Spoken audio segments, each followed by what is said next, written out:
Today, on this episode of Going Deeper, we are talking about the story of Joseph. Was he a nice guy? Was he a good guy? Was he maybe a little bit of a jerk? I'm your host, Kyle McCaskill. I'm Chris Winterman. And I'm Haley Kesterson. So join us as we go deeper.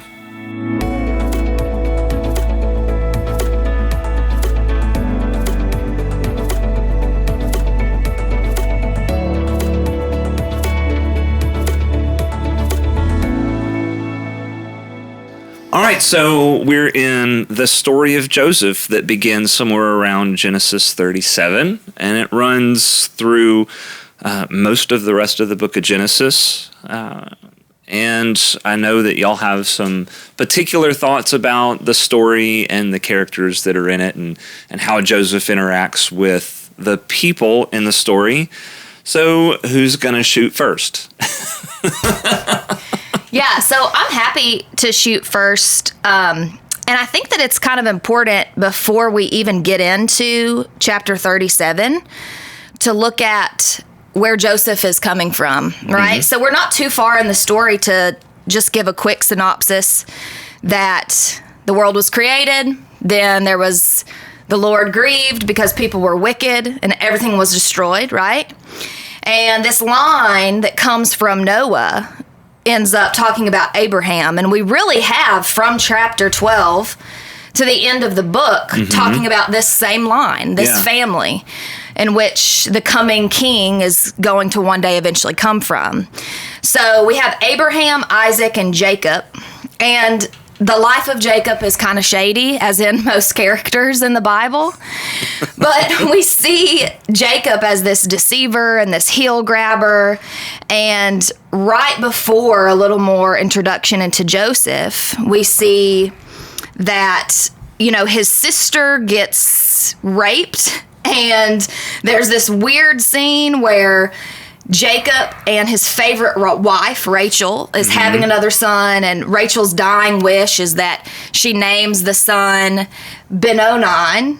Okay, where is that? So we're looking at chapter 35. Okay. Verses 16 and on. Mm-hmm. We have verse 17.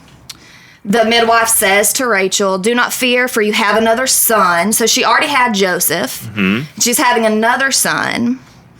And as her soul was departing, because she was dying, verse 18, she called him Benoni. And I don't even know if I'm saying that right, but it looks correct to me. Yeah, a best guess. Mm-hmm. But the father, but Jacob called him Benjamin. So we have Jacob on some ups and downs of good moments with God and then where he's just really sketchy. Mm-hmm. And this one in particular, he doesn't really grant his favorite wife's last dying wish to name the son what she wanted. And so we kind of have this okay, Jacob, what's going on with you? And then we have some information about Esau, and we're introduced to Joseph more in depth at the age of 17. Right. So when we look at the sketchiness of the family in general, particularly Joseph's father, we don't really know what to expect from Joseph. His family doesn't have a good track record. Mm-hmm. Is he going to be a good character or a bad character, or is he going to fluctuate a lot like his father? And the first in-depth story we have of him is him telling his brother about some dreams that he had. Yeah. So I don't know, Pastor Chris, if you want to go talk about those dreams. Some interesting dreams, aren't they? Right. Well, I guess this would make me Greedo because Han did shoot first. We all know that. The dream thing is interesting, and it leads into a question, a point of divergence that some people have in the story of Joseph. Right. And the beauty of Scripture is that different people can read it, and while there are certain things that are concrete, certain things that are orthodox, 100% foundational to the faith, there are other things that we can arrive at different conclusions. Right. So these dreams, and along with the coat that Joseph's father gives him, are the catalyst to really jumpstart the story of Joseph. But again, right here, it splits off. Joseph is given these dreams and this coat, and he wears the coat around, and it's this opulent coat, and it's a sign of being favored by his father, and that makes his brothers jealous. But I think of this as like a 90s denim bedazzled color. I mean, when you see this jacket, you're like, this dude has some favor. It's on legit. him. I'm going to go earlier than you. It was like the corduroy Billabong jacket from when we were in middle school. Yes, yeah. We're dating ourselves now. Maybe Yeah, a but little everyone's bit. living in poor, mundane colors, like black and white. You're Yeah. looking at Right. fabric and cloth that is really lame. And then now when you Benetton comes on the scene. Right, and then Right. you see this, and you're like, wow, those dyes and colors are expensive for this time, and this dude's important. So Right. he's definitely favored. But in his dreams, he has two different dreams that are basically the same substance. Mm-hmm. Both the dreams imply that his brothers will bow down to him one day, and then even his father and his mother.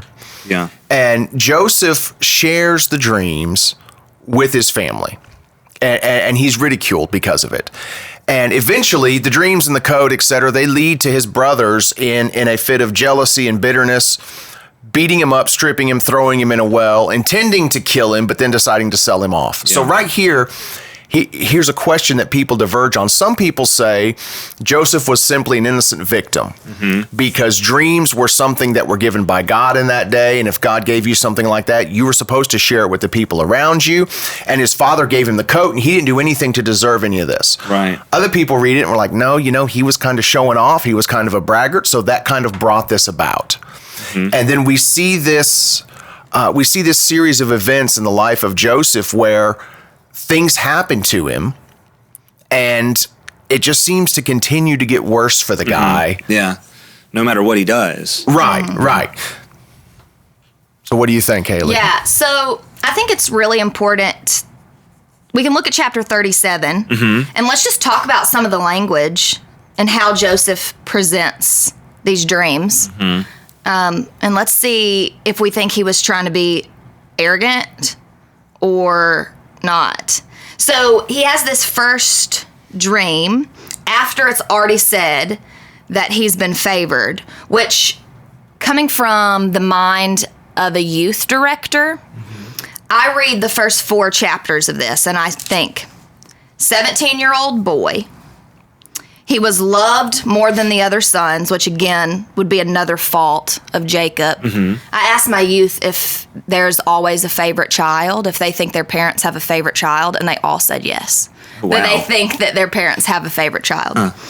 And he's gotten this coat. So in my mind, just reading, I'm already thinking, this dude's cocky. He's like the jock at the school and the star of the team, and he thinks he's all that.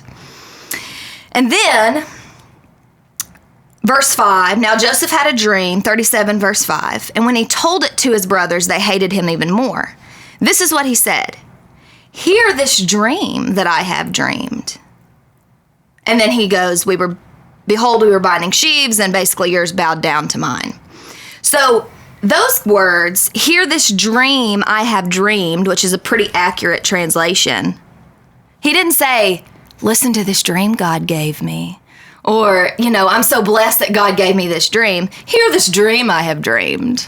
Does that sound cocky, Pastor Chris? I don't know. Of course, he does in my translation, he does use the word please. He says, please listen to this dream which I have had.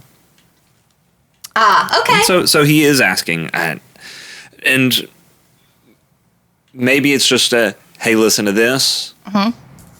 Well, and so not to get too far ahead, but if you fast forward in the story, we see this dream thing come up again. Oh, Right. Joseph is forgotten in prison. He interprets a dream from one of Pharaoh's prisoners for him. Yeah. Which were 2 people actually. Yeah. One of them's executed, the other one's restored, just as Joseph said the dreams mean.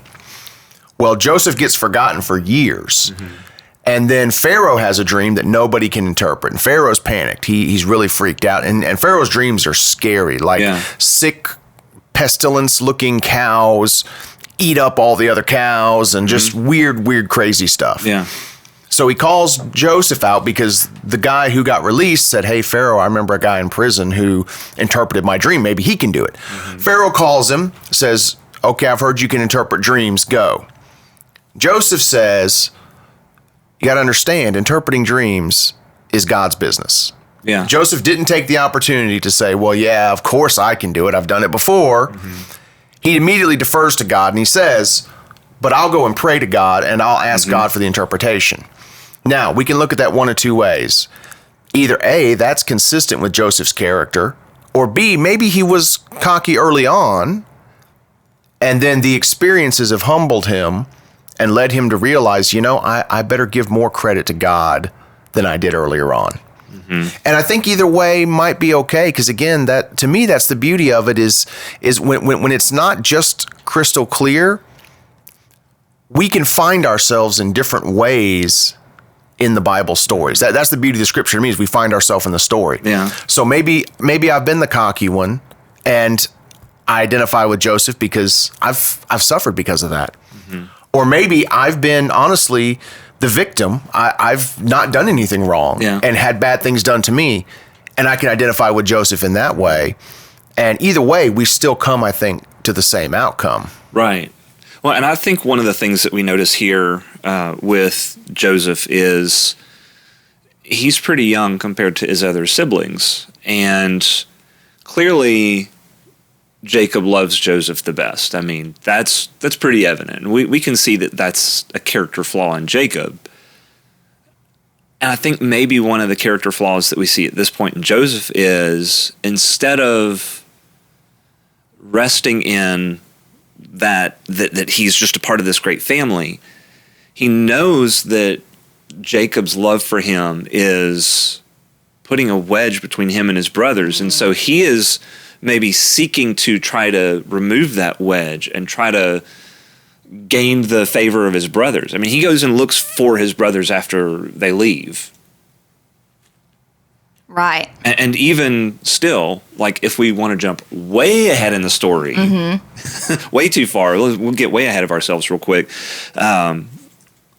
Joseph is, he is grieved when he sees his brothers come to Israel, or to Egypt. I mean, he has to, give me a minute, I got to go into the other room and cry. Right.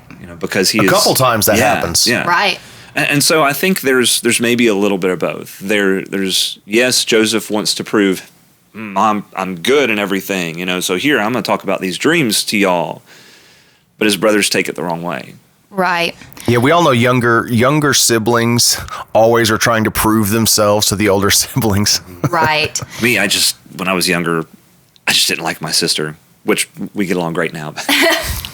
This will not be the first instance in the scriptures so far, even just in 37 chapters of sibling rivalry. Yeah. I mean, it's going to be a common theme. It starts at the beginning. Right. It's at the very beginning. And so I think maybe we talk about these dreams a little more. I'd love to touch on one of fathering aspect of Jacob when Joseph tells him these dreams, and then we can move to a next instance in Joseph's life and see if we're seeing maturity over him. So in particular, in this chapter 37, he gives that dream, hear this dream I've had, and then he has another. And if you present a dream and your brothers are getting mad at you, he's either taking that and kind of reflecting, how can I present this better? How can I not be so cocky? Or he doesn't care. But Jacob has a really good fathering moment. And he has another dream, and Joseph says, behold, here's the dream I have. And then Jacob says, what are we, to just all bow down to you? You think even your mother and I will bow down to you? And then he kind of tells him that that's not really right, the way that you presented that. And I think that's a really good fathering moment, and possibly one of the learning moments that we're going to see Joseph develop maturity over time. And I love the fact, too, at the beginning of the story that he was out pasturing the flock with his brothers, his, concubines or sister wife things, I don't know, whatever Jacob had of these multiple wives. He's pasturing the flock with the middle children, the ones that are not, I guess, of highest view. So there is some humility, I think, that Jacob's trying to teach. You know, I put that into youth ministry, and I want every parent to make their child have a job. I mean, I can pick out the ones that have a job. Yeah. They are more mature, they're more responsible.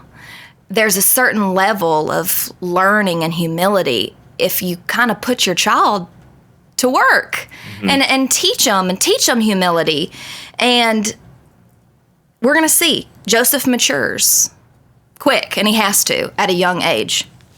See, now doesn't, if I'm remembering right, when when Joseph tells the dream to his father, and his father kind of corrects him, but isn't there a little verse in there that says something to the effect of, but Jacob kind of kept those things in his heart, in his mind. He considered it. He mulled it over. Are we finding it there? I could be entirely mistaken. And his brothers were jealous of him, but his father kept the saying in mind. See, so Jacob knew that these dreams were from God. Right. And Jacob, if anybody has had experience with God, it's Jacob, the one who still is limping to this day, Right. because he wrestled with God. So I'm curious there too.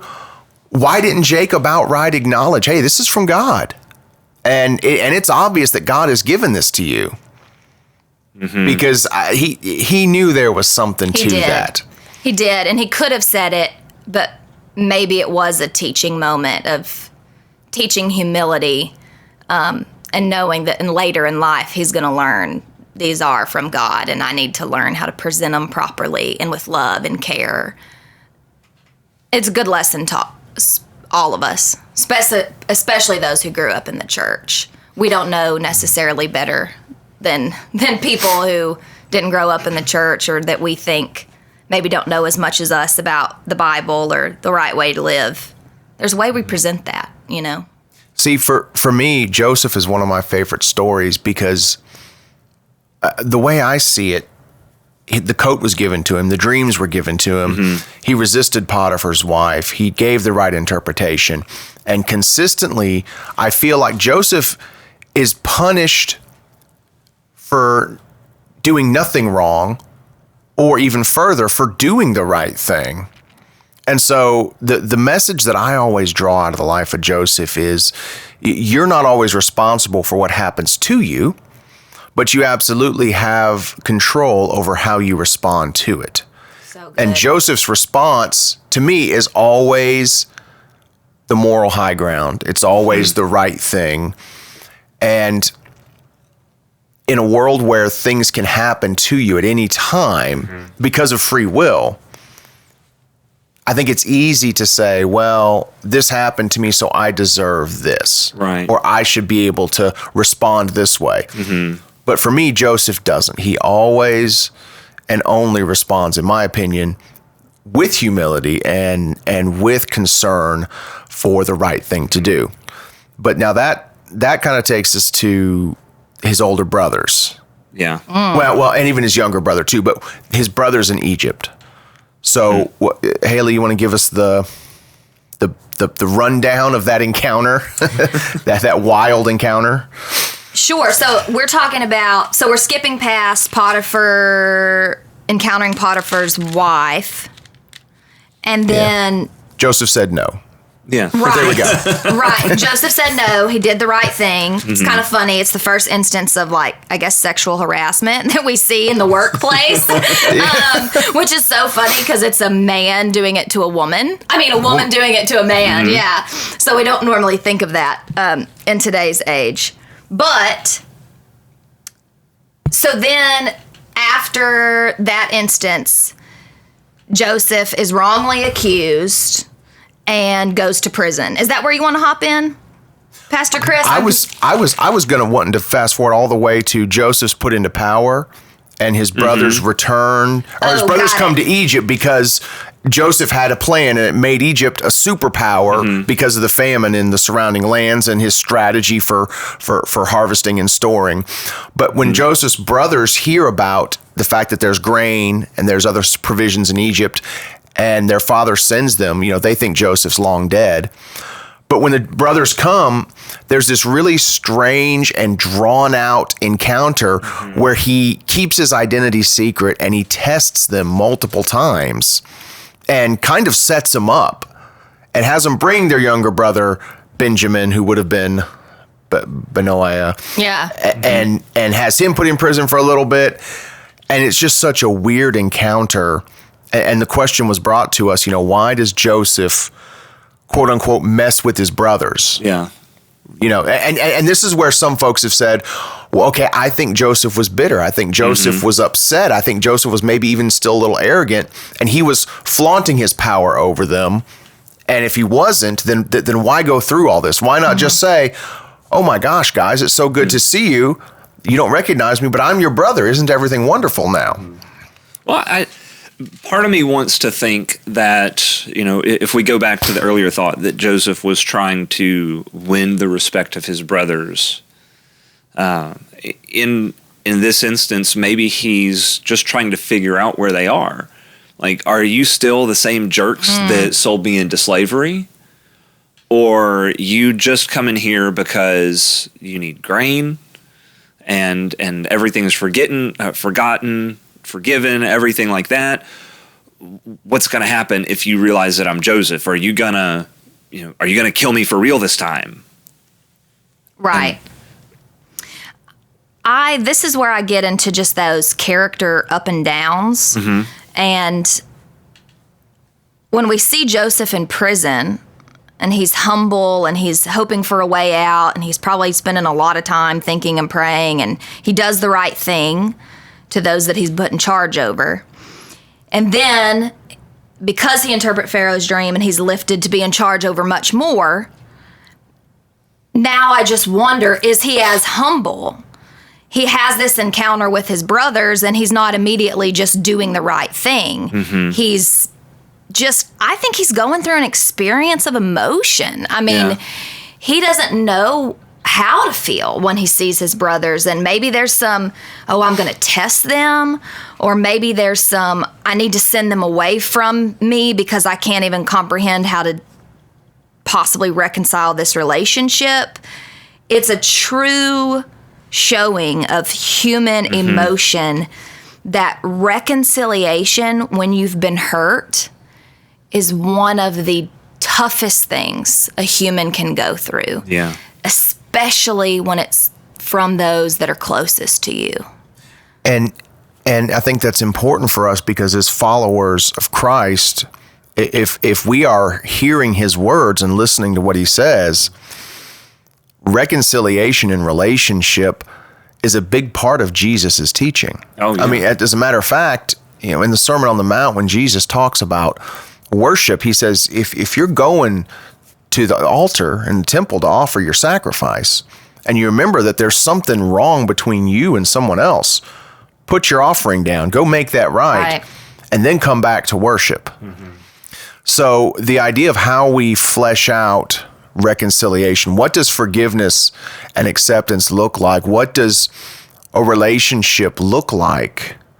Because certainly forgiveness doesn't mean putting yourself in a position for someone to harm you again and again. Absolutely. So is Joseph here making sure that he's not in this position?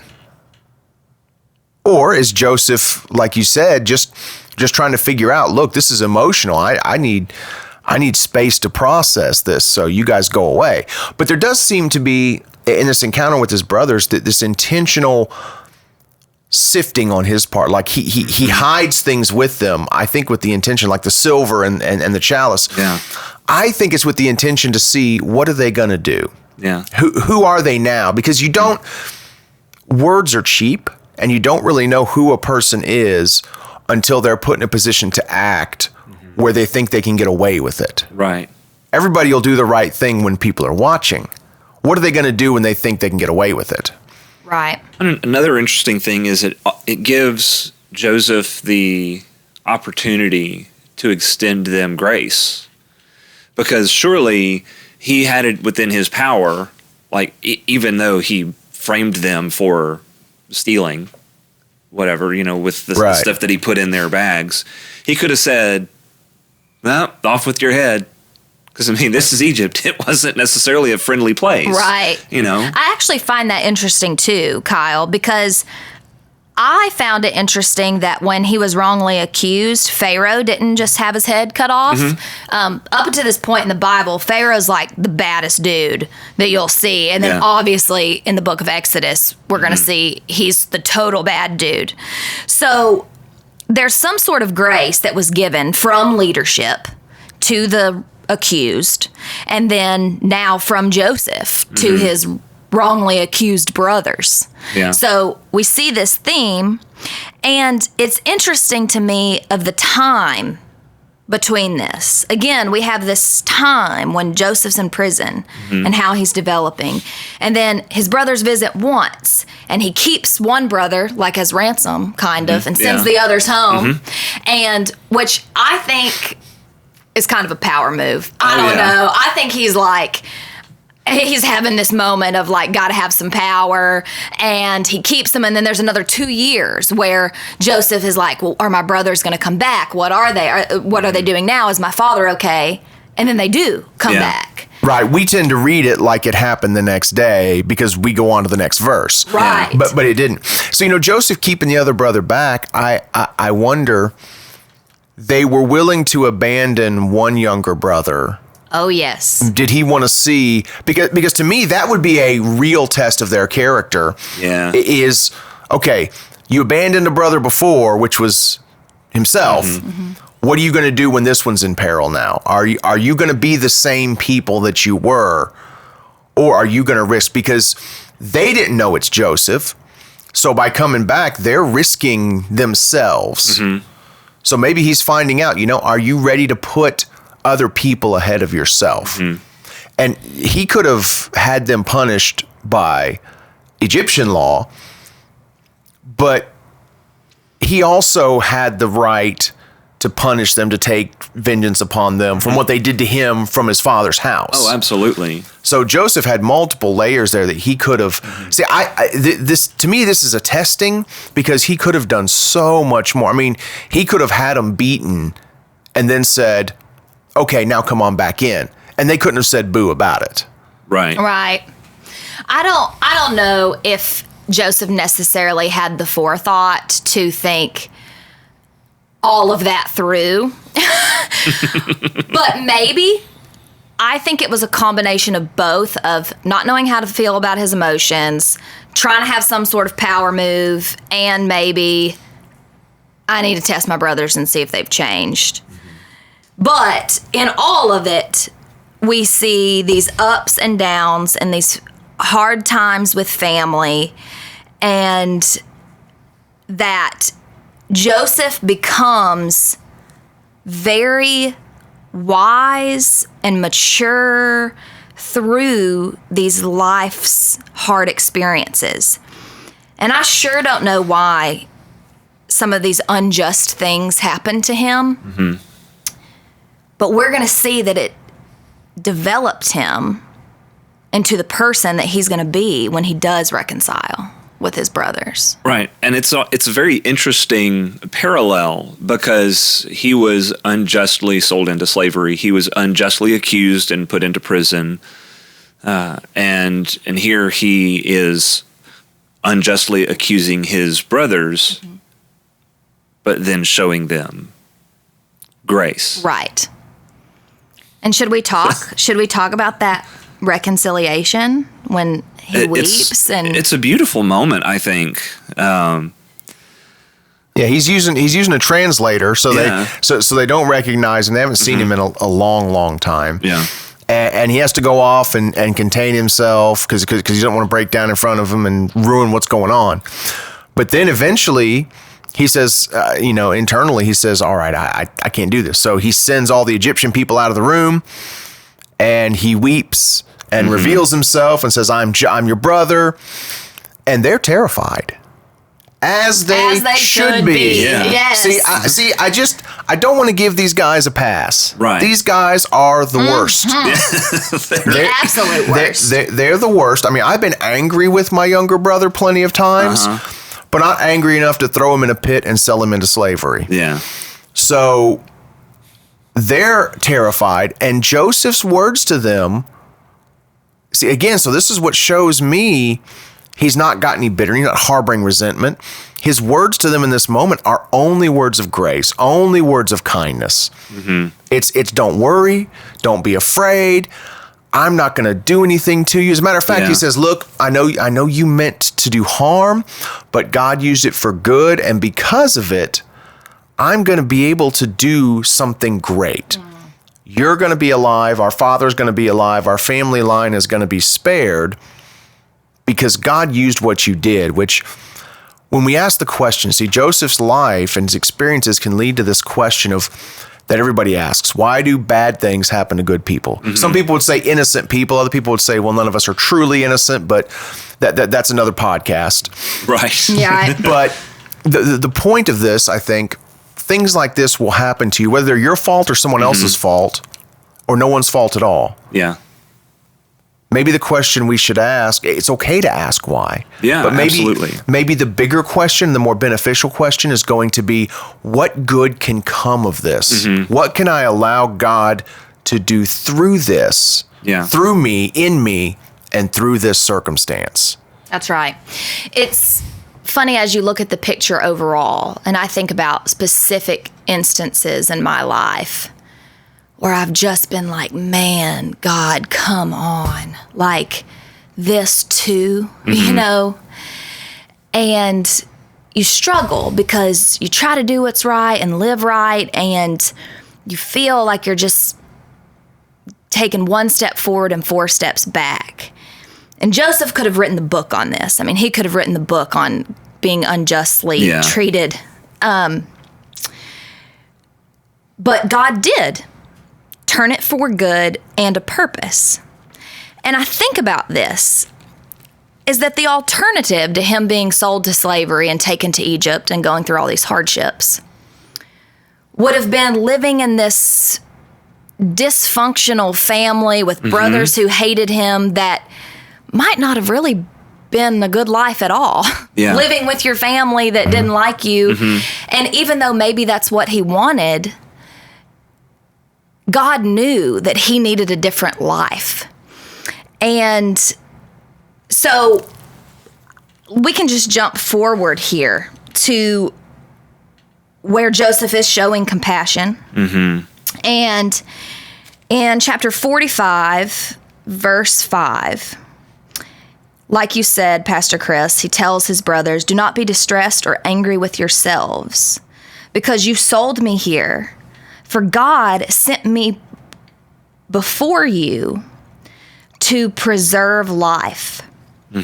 And I found this really interesting because as you keep reading, it says, God sent me here to preserve life. Though there was a famine, that wasn't God's plan that, you know, everyone be destroyed. But then he says again, and God sent me before you to preserve for you a remnant on earth and to keep alive for you many survivors, which reads kind of funny. And so if we go to the original Hebrew here and kind of look at this, you're going to see an immediate thing that stands out on this preserve life, because this is used many times, this verb. Preserve? No, life. It's almost like to be made alive. The verb is hayach, and it has that like Hebrew in it. And if we look, for example, all right, hold on. Let me get the exact verse so you can see what we're looking at here. 45:7. 45, yes. 45, verse 5. And 7, yeah. And 7. Okay. Sent me before you to hayah, to cause, the verb is a hifil. The verb is a hifil, which is a causative verb, like to make something happen, to cause life. Okay. So preserve life is kind of a weird translation, but it could make sense. To cause or preserve life, to bring about life. And it's the same verb in verse 7. It's actually not. Wait, no, the preserve, yes, it is. You're right. Yes. Yeah, sorry. No, that's okay. But the translation the wrong says thing. to keep alive. But keep is a past tense, which is kind of not ideal there because it's still that to cause or to come about. It's not a past tense thing. Right, it's like making happen. Right. And this is a verb that we're going to see that is used all throughout the Old Testament. When God makes things alive, he causes life. He brings about life. And the strong implication here is that when these circumstances happen, God is not reacting to the circumstances. God is not saying, whoops, I better do something. Let me preserve it. Yeah, God's not a reactionary God. God has a plan. Now, it's Joseph's decision whether or not he's a part of the plan, which... And the cool thing is that today, God has a plan, and it's our decision as to whether or not we're a part of the plan. Yeah. The plan's going forward, and we can be a big part of it. We can be a Joseph in that, and God can use the things that happen to cause life, to bring about life, reconciliation, these other things. So I think that's a really good catch there on the verb and the tense because the implication of it is very strong that God is working, not reacting. Right. And we're a part of that plan as long as we choose to, well, I think we're a part of the plan either way. We just have the choice as to what side of the coin we're on. Yeah. What perspective are we going to take when we look at it and choose to react from it? And what scholars say is kind of the closing, I guess, meaning of this whole story at the end of the book, chapter 50, verse 20. And as for you, you meant evil against me, but God meant it for good. And we have this same verb to bring it about that many people, or most Bibles have a little footnote there that says a numerous people, which is really important because God's saying, to bring about on a numerous people, his people, a singular one, like his Israelite chosen people. Yeah. That should be, again, my version says kept alive, but it's really that will be brought to life or made alive as they are today.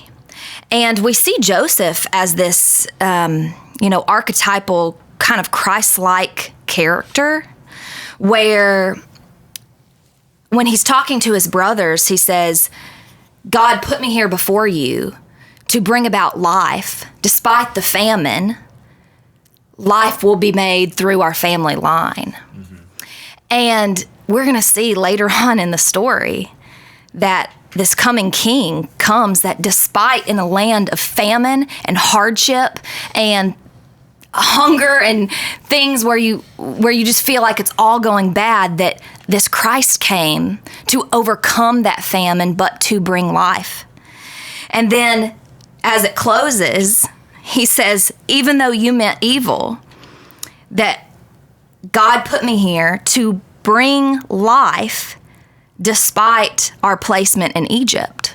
Now, that's huge, right? Because the next story is about Egypt. And God had to some way get these people to Egypt to have this big Exodus story and the deliverance from slavery. And he used Joseph to get his people there to tell this story. So not only will God bring life in the famine, but God also came to deliver us from slavery to the world and to sin. And I feel like that preaches. You know? Yeah, it does. And that actually kind of brings us to our natural conclusion here for this week. Next week will be I don't know who's going to be joining me next week. I can't remember who's on the schedule. But it's sure going to be another great conversation. Next week we go into Moses and the Exodus, which, coming right on the heels of, Jacob and Joseph and his brothers and the Israelites coming to Egypt. Now we get Moses and we see more of God's plan coming in and beginning to come into motion or moving forward. So it's going to be great. I hope y'all enjoyed your time here this morning. Yeah, that was fun. Yeah, I like talking about sibling rivalries and cool, awesome 90s bedazzled jackets or whatever jacket you said. That's fun.